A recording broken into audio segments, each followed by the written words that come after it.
Praise the lord. ఈరోజు దేవుని వాగ్దానం ఇర్మియా గ్రంథం 39వ అధ్యాయం 18వ వచనం. నిత్యముగా నేను నిన్ను తప్పించదను.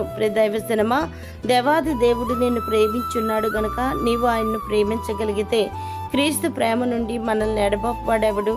శ్రమ అయినను, బాధ అయినను, హింస అయినను, కరువైనను, వస్త్రహీనత అయినను, ఉపద్రవమైనను, ఖడ్గమైనను ఆయనే నిన్ను తప్పించును. ఎందుకనగా నీవు ఆయనను నమ్ముకుంటివి గనక నిత్యముగా ఆయన నిన్ను తప్పించును.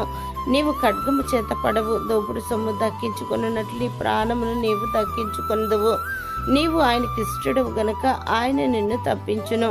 నీవు యెహోవా యొద్ద విచారణ చేయగా ఆయన నీకు ఉత్తరం ఇచ్చును. నీకు కలిగిన భయములన్నిటిలో నుండి ఆయన నిన్ను తప్పించును. దేవుడు మిమ్మును దీవించును గాక. ఆమేన్.